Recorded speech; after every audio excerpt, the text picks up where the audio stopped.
तो अगर वो ये सोचने लगे कि मुझे 100 पेज नहीं पढ़ने हैं, मुझे तो उन 100 पेज के कोई हाईलाइट बता जाओ, तो गुलजार नहीं बनेंगे वो। हम उस आइडिया को गहराई में ट्रैवल करके नहीं पहुंचे हैं वहाँ तक।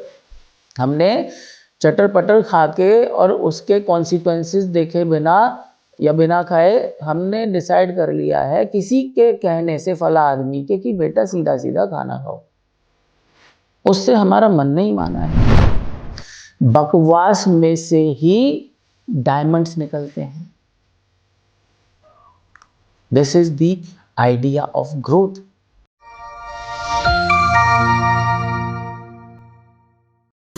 सो आप मुझसे ये पूछ रहे हैं कि सर जब मैं कोई कंटेंट देखता हूँ उस कंटेंट में से मोस्ट वैल्यूएबल थिंग्स जो है वो कैसे मैं अडॉप्ट करूँ।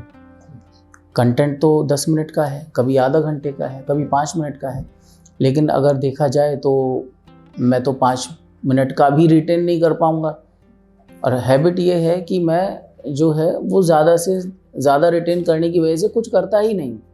क्योंकि अगर मैं 10 मिनट की वीडियो को ये सोचूंगा कि मैं उसको निकालूं या उसमें से कुछ एक्सट्रैक्ट निकालूं, तो there are 2 cases that are happening with you, कि या तो आप कुछ काम का नहीं निकाल रहे हैं या फिर आप सारी वीडियो को ही निकालने की कोशिश कर रहे हैं। That is something clear. So now you are trying to ask me कि मैं कैसे इस चीज़ में सेलेक्टिव बनूं और कैसे वो डायमंड वाले आइडियाज़ जो हैं उनको आइडेंटिफाई करके ट्रेजर कर लूँ। क्लियर हुआ? गुड। सो सच सुनना है या सॉल्यूशन सुनना है? सच। आप बताइए ना, जिसका क्वेश्चन है, सच सुनना है या सॉल्यूशन सुनना है? सर दोनों सुनने। Mike. Sir I want to hear both of the things. Both the things. तो पहले सच सुनते हैं, क्योंकि सच में ही सॉल्यूशन छिपा हुआ है। क्लियर है? तो जब क्या होता है, आपने अपने खुद के बिहेवियर को आप एनालाइज करिएगा। हमसे कोई पूछे बच्चों से कि भाई आप क्या खाओगे पार्टी में, तो हमारे आंसर में क्या एक चीज़ होगी या बहुत सारी चीज़ होंगी? बहुत सारी चीज़ें होंगी। अच्छा, जब कभी शादी वगैरह में हम जाते हैं, वो जो स्मॉर्गेसबोर्ड होता है उसमें क्या होता है, हम लगभग सारी चीज़ें ट्राई करने की कोशिश करते हैं। This is something we do. So initially हम जो ह्यूमन बीइंग्स हैं वो डिज़ाइंड हैं, या वो हमारी एक टेंडेंसी बन चुकी है, या ऐसी हमारी प्रोग्रामिंग है कि हम सब कुछ लेना चाहते हैं। क्लियर है? तो धीरे धीरे फिर हमारी जो एज है वो बड़ी होती है और हमें पता चलता है कि मोमोज जो थे वो मेरे लिए अच्छे नहीं थे, बर्गर मेरे लिए अच्छा नहीं था, पिज़्ज़ा मेरे लिए बुरा था, ये सारी चीज़ें मेरे लिए ठीक नहीं थी। अब देन आपको रियलाइज़ होता है कि अच्छा क्या था? कर्ड थी, मिल्क था, एप्पल्स थे, ग्रेप्स थे, ऑरेंजेस थे, पपाया था, ओके, ग्रीन वेजिटेबल्स थी। तो धीरे धीरे क्या करते हो आप, जो फालतू चीज़ें हैं उनको अपनी लाइफ से रिड्यूस करते हो और हेल्दी की तरफ स्विच करते हो। क्लियर हुआ? ये एक नेचुरल प्रोसेस ऑफ ग्रोथ हुआ। देन आप लाइफ में क्या सीख गए? सेलेक्टिव होना सीख गए। अच्छा, कभी आपने किसी बड़े इंसान को खाना खाते हुए देखा हो शादी वगैरह में? आपकी बात नहीं कर रहा, हम तो अब भी पहले चाट पकौड़ी, चटर पटर, उसके बाद चलो खाना और खा लेते थोड़ी देर रुक के, अब बाद में चल कोल्ड ड्रिंक पीते हुए चलेंगे, लास्ट में गर्म कॉफ़ी ले लेंगे। तो मैं उनकी बात नहीं कर रहा हूँ, लेकिन मैं एक सुलझे हुए इंसान की बात कर रहा हूँ। तो जो मतलब एक एज पे आ चुका है, आप क्या देखते हैं? ज़्यादातर मैंने देखा है, जो मैं अपनी बात करूँ, कि वो लोग सीधे खाना खाते हैं खाना। तो इसका मतलब उन्होंने लाइफ में सिलेक्शन करना सीख लिया, चटर पटर से ऊपर उभर चुके हैं वो ना।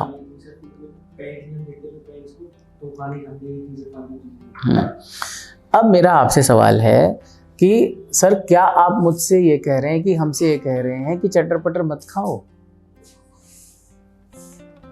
नहीं, ये भी नहीं कह रहा। अगर मैं ये कहूँगा तो धंधे बंद हो जाएंगे बेचारों के, उनका काम कैसे चलेगा? आइडिया ये है यहाँ पर कि हमें चटर पटर से होकर गुजरने के बाद ही पता चलता है कि हेल्दी क्या है। This is the natural process of life. बकवास में से ही डायमंड्स निकलते हैं। This is the idea of growth. जब मैंने बोलना शुरू किया था तो I was such a guy, I was such a person जिसके मुंह से 100% बकवास ही निकलती थी। 100% बोल रहा हूँ, टेक दिस लिटरली। 100% बकवास। अब मुझे तो भैया मोटिवेशनल स्पीकिंग में आना था। अब मैं क्या करूं? तो मैंने क्या सोचा, बकवास निकल रही है, क्या हो रही है, तो इसे निकाल दो ना।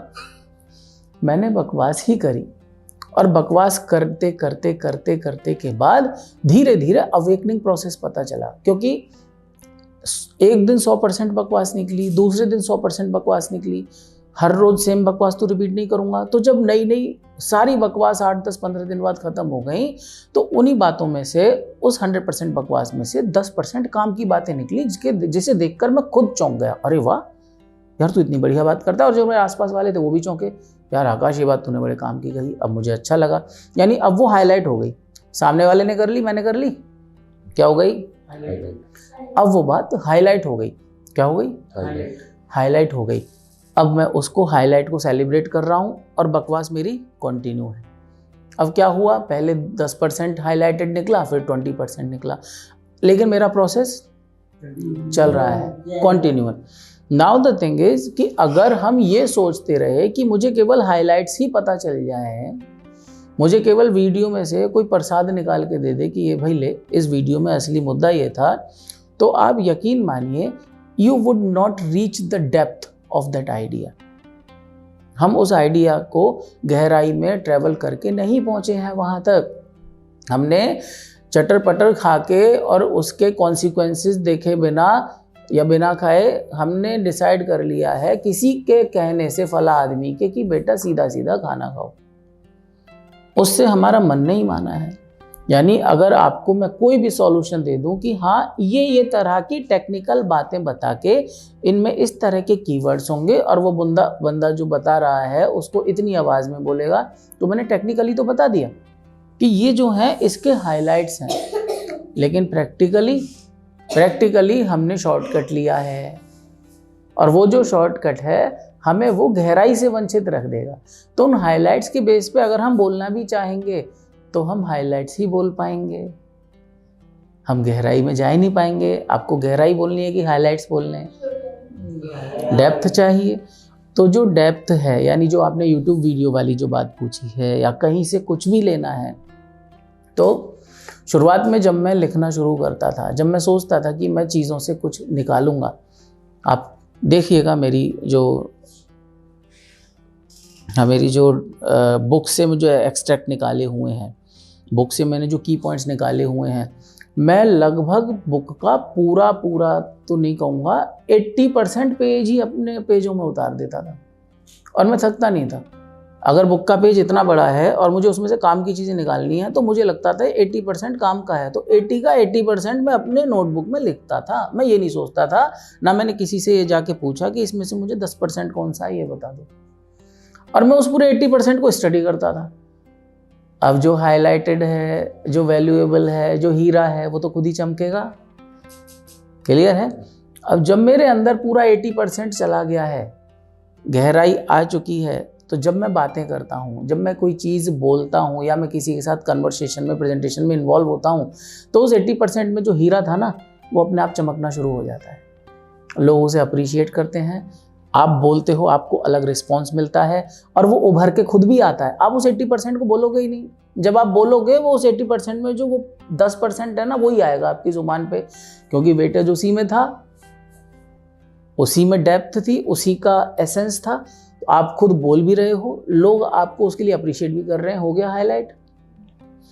अब in this journey of discovering what is more essential, what is more useful, what is highlight section, you gradually start figuring out after certain duration, maybe 5 months, 6 months और 1 year, कि अब आप 80% की जगह पे अब आप 25% लिखते हो, अब 80% नहीं लिखते हो। अब ये डोंट टेल मी कि सर 25 अब भी लिखना पड़ेगा, इसका मतलब आप सीखने में इंटरेस्टेड नहीं हो। अगर आप 25% या 30% भी लिखना नहीं चाहते हैं, यानी कि आप गहराई में जाने में इंटरेस्टेड नहीं हो, आपको तो शॉर्टकट चाहिए ग्रोथ का, ऑथेंटिसिटी नहीं चाहिए। ऑथेंटिसिटी किसके पास आएगी? गुलजार साहब का नाम सुना है, शायर जो हैं, है ना? वो कहते हैं कि एक कविता लिखने के लिए मैं 100 किताबें पढ़ता हूँ। अब गुलजार साहब ऐसे ही गुलजार साहब तो है नहीं, तो अब ये लगाइए कि 100 पेज पढ़ता हूँ, 10 लाइनें, 1 पेज लिखने के लिए 100 पेज पढ़ता हूँ, ऐसी कुछ उनकी स्टेटमेंट है। तो आप ये समझिए कि जब कोई बंदा 100 पेज पढ़ने के बाद 1 पेज या 10 पंक्तियाँ लिख रहा है, तो अगर वो ये सोचने लगे कि मुझे 100 पेज नहीं पढ़ने हैं, मुझे तो उन 100 पेज के कोई हाईलाइट बता जाओ, तो गुलजार नहीं बनेंगे वो। समझ पा रहे हैं? तो गुलजार साहब जैसा लेजेंड अगर हमें बनना है तो हम इस जज्बे को ख़त्म नहीं कर सकते। अगर आपको वो वीडियो अच्छी लग रही है और आप उस वीडियो को देख रहे हो और आपकी ऐसी इच्छा हो रही है कि इसके अंदर 100% काम का है, देन ऑनेस्टली टेलिंग उस 100% को भी लिखना पड़े तो लिखो, क्योंकि जिस शिद्दत से आप लिख रहे हो ना, हाइलाइट्स उसमें छिपे हुए हैं। लेकिन अगर हम युद्ध से पहले ही, लिखने से पहले ही हम थकान महसूस कर रहे हैं और हमें लग रहा है कि काश कोई मेरी मदद करके मुझे हाईलाइट बता देता, इसका मतलब हम ट्रू हीरो की तरह ऑथेंटिसिटी के साथ ग्रो होने में इंटरेस्टेड नहीं है। और यही इसका सॉल्यूशन है।